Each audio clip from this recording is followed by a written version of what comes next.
ବାହାରେ ଗଲି ଆମେ ବିଚ୍ଛିନ୍ନ ହେଇଗଲୁ। ଫେର ପୁଣି 2021 ମସିହାରେ ମୁଁ ଯେତେବେଳେ ଗଜପତିକୁ ଆସିଲି ମୁଁ ପଚାରୁଥିଲି ମୋତେ ଆଗେ ପିଆର ପରିଚୟ କହୁଥିଲେ ଗଜପତି ନଗରରେ ଶାନ୍ତମୂର୍ତ୍ତି ବର୍ଦ୍ଧନ ଅଛି ତାକୁ ତୁମେ ଜାଣିଛ କି? ମୁଁ କହିଲି କ'ଣ ହେଲା? ସେ କହିଲେ ନାଇଁ ସେ ମଣ୍ଡଳୀର ଦାୟିତ୍ୱରେ ଅଛନ୍ତି ଆଉ ତୁମେ ଯିବ କି?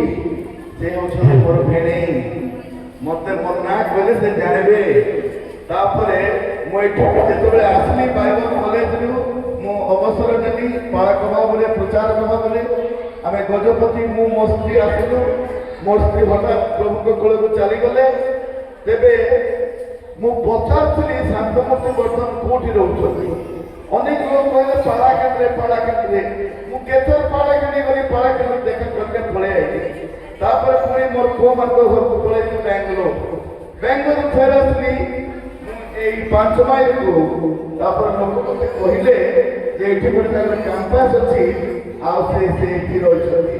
ମୁଁ ପ୍ରଥମ କରି ଏଠିକୁ ଆସିଲି ଦେଖିଲି ଯେ ତାର ଗୋଡ଼ ଖଣ୍ଡେ କଟା ହେଇଯାଇଛି।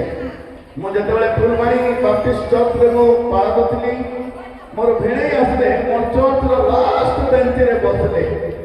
ମୁଁ ପ୍ରୁଫିଟ୍ରେ ଅଛି ଆଉ ମୁଁ ଦେଖିଲି ଏଇଟା ତ ଭିଣେଇ ଏଟା ଏ କୁଆଡ଼େ ଆସୁଛନ୍ତି କ'ଣ ପାଇଁ ଆସୁଛନ୍ତି? ତାପରେ ଗୀର୍ଜା ସରିଲା ପରେ ପ୍ରୁଫିଟ୍ ମୁଁ ତଳକୁ ଓହ୍ଲେଇ ଆସୁଛି ମୋର ଭିଣେଇ ମୁଁ ଆସିବା ପର୍ଯ୍ୟନ୍ତ ବାହାରେ ଠିଆ ହେଇ ଅପେକ୍ଷା କରିଥିଲେ। ଆଉ ମୋତେ ଦେଖି କୁଣ୍ଡେଇ ପକେଇଲେ ଆଉ ବାବୁ ତୁମେ ଏଠି ଅଛ ମୁଁ ଶୁଣି ନଥିଲି। ମୁଁ କହିଲି ତୁମେ ଇଆଡ଼େ କ'ଣ ପାଇଁ ଆସିଛ? ବାବୁ ଗୋଟେ ଝିଅକୁ ପୁରା ଏଠି ପାଣିରେ ଆମେ ଦେଇଛୁ। କୋଉ ଝିଅକୁ ଦେଇଛୁ? କୋଉଠି ସେମାନେ ଅଛନ୍ତି?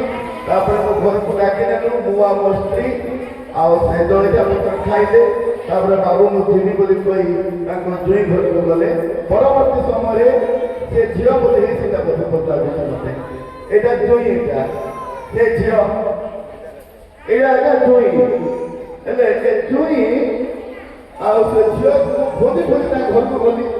ଘରକୁ ପଳେଇ ମୋତେ ଚିହ୍ନି ନାହାନ୍ତି ଏମାନେ।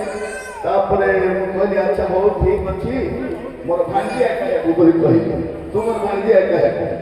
ତାପରେ ତାଙ୍କ ପାଖକୁ ମୋତେ ଯିବା ଆସିବା କରୁଥିଲି। ଆଉ ଏପରି କାହାଣୀ ଆମର ବୟସ ଅନୁସାରେ ସେ ମୋଠୁ ପ୍ରାୟ 4-5 ବର୍ଷ ଖଣ୍ଡେ ବଡ଼ ହେବେ। ମୁଁ ତାକୁ ବହୁତ ଭଲ ଭାବରେ ଜାଣିଛି। ଆଉ ଅଳ୍ପ କିଛି ଦିନ ତଳେ ଏଇ ଘର ଭିତରେ ଏତେ ହସି ହସି କଥା ହେଲୁ ଶେଷ କଥାବାର୍ତ୍ତା ହେଲୁ। ଭିଣେଇ ତମେ ଭଲ ଅଛ? ମତେ ସବୁବେଳେ କହିବ ଏ ବାବୁ ତୁ ମୁଣ୍ଡରେ କଳା ଲଗେଇ ପକା କ'ଣ ପାଇଁ? ନାଇଁ ଲଗେଇ ହବ ନାଇଁ ତୁ ଲଗେଇ ହଉନୁ। ହସି ତାପରେ କିଛି ଦିନ ଗଲା ପରେ ଭୁବନେଶ୍ୱର ଗଲା ବୋଲି ଆମର ମୋତେ କହିଲେ ବାପା କରିଦେବ ଭଲ ନାହିଁ। ଆଉ ମୁଁ ବି ପ୍ରାର୍ଥନା ସବୁବେଳେ କରେ ଏଠିକୁ ଆସେ ଏ ହୋଷ୍ଟେଲ ସହିତ ସେତିକି ନୁହେଁ ଆମେ ଗୋଟେ ବାଇବଲ କଲେଜ କରିବା ବାବୁ। ଯେହେତୁ ଭଲ ବାଇବଲ କଲେଜରେ ଗୋଟେ ଶିକ୍ଷକ ଏଠି ଗୋଟେ ବାଇବଲ କଲେଜ କରିବା। ମୁଁ କହିଲି ୟେସ୍ ଆମେ ବାଇବଲ କଲେଜ କରିବା ପାଇଁ ପ୍ରସ୍ତୁତ ହେଲୁ। ଏଠି ଅନେକ ପାଳକ ପ୍ରଚାରକ ମିଶନାରୀ ମାନଙ୍କୁ ଡାକି ମଧ୍ୟ ମୁଁ ଡିସାଇପୁଲ ଟ୍ରେନିଂ ଦେଉଥିଲି। ମୋର ଭିଣେଇ ସେ ପାଷ୍ଟୋରାଲ ସବଜେକ୍ଟ ପଢ଼ଉଥିଲେ ତିମୋଥୀ ପୁସ୍ତକ ଉପରେ ଅଧ୍ୟୟନ କରୁଥିଲେ। ବହୁତ ସୁନ୍ଦର ଜ୍ଞାନ ବହୁତ ସୁନ୍ଦର ଅକ୍ଷର ସେ ବ୍ଲାକ୍ ବୋର୍ଡରେ ସେ ଚୌକିରେ ବସି ମଧ୍ୟ ସେ ଲେଖୁଥିଲେ। ମତେ ଦେଖୁଛନ୍ତି ମୋର ଗୋଡ଼ ଭାଙ୍ଗି ଯାଇଛି। ମୁଁ ମୋତେ ହେଲେ ମଧ୍ୟ ତାଙ୍କର ଉଦ୍ୟୋଗ ପ୍ରଭୁଙ୍କର କାର୍ଯ୍ୟ ପାଇଁ ଦାଉଦ ସେଇ କଥା କହିଲେ ମୁଁ ବଞ୍ଚିଥିବା ପର୍ଯ୍ୟନ୍ତ ଆମେ ଏଇ କଥା ହଉ। ଗୀତ ସଂହିତା 104 ଗୀତର 33-34 ପଦ ଲେଖାଯାଏ ଆମମାନଙ୍କର ଅସ୍ତିତ୍ୱ ଥିବା ପର୍ଯ୍ୟନ୍ତ ବଞ୍ଚିଥିବା ପର୍ଯ୍ୟନ୍ତ ଆମେ ପ୍ରଭୁଙ୍କର ପ୍ରଶଂସା କରିବା ପ୍ରଭୁଙ୍କର ଗୌରବ କରିବା। ଏଣୁ ଯୋଉ ଅଧୁରା ସ୍ୱପ୍ନ ଆମର ରହିଛି ବାଇବଲ କଲେଜ କରିବା ପାଇଁ ତାର ବହୁତ ଇଚ୍ଛା। ମୁଁ ସବୁ ମାସରେ ପଚାରୁଥିଲି ଭିଣେଇ କେବେ କରିବା? ପିଲାମାନଙ୍କୁ ଯୋଗାଡ଼ କରିବ। ମୋର ପାଖରେ ପିଲାମାନେ ଗଦା ହେଇଛନ୍ତି କିନ୍ତୁ କ'ଣ କରିବି ମୋର ଅର୍ଥ ତ ନାହିଁ। ମୋର ଏଠି ଘର ମଧ୍ୟ ନାହିଁ। ମୁଁ ଭଡ଼ା ଘରେ ରହୁଛି। ଆଉ ଏପରି ଅବସ୍ଥାରେ ସମ୍ବଲପୁରରେ ଆମେ ଏଷ୍ଟାବ୍ଲିଶ। ତେବେ ଭିଣେଇର କଥା କହିବି ବୋଲି କହିଲେ ତାଙ୍କର ଜୀବନ କାହାଣୀ ସରିବ ନାହିଁ। ସେ ଏତେ ନମ୍ର ଲୋକ କିଏ କ'ଣ କହିଲେ ସେ ହସି ଦେଇକି ତାଙ୍କ ପ୍ରେମର ହସ ମୋର ସବୁବେଳେ ଆଉ ଆଖିରେ ଦିଶୁଛି। ମୁଁ ଯିବା ଆସିବା କରିବା ବେଳେ ମଧ୍ୟ ମୁଁ ମନେ ରଖୁଛି। ଆଉ ମୁଁ ଆଜିର ସମୟଟା ଠିକ୍ ଜାଣିପାରିଲି ନାହିଁ, ତେଣୁ ମୁଁ ଟିକେ ବିଳମ୍ବରେ ଆସିଲି। ମୁଁ ଶୋଇପଡ଼ିଲି, ଇଟାକୁ ଯାଇଥିଲି, ଆଉ ଟିକେ ଟାଇମ୍ ଲାଗିଲା, ଆସିକିରି ମୁଁ ଶୋଇପଡ଼ିଲି। ଆଉ ଏ ସ୍କୁଲ ପାଇଁ, ଏ ଅନୁଷ୍ଠାନ ପାଇଁ, ମୋର ସମସ୍ତ ବନ୍ଧାବନ୍ଧି ପାଇଁ ମୁଁ ନିଶ୍ଚୟ ପ୍ରାର୍ଥନା କରୁଛି ଆଉ କରୁଥିବି। ମୋର ଅନୁରୋଧ, ମୋର ପାଇଁ, ମୋର ଝିଅ ଅଛି, ଝିଅ ପାଇଁ ଡାକିବି।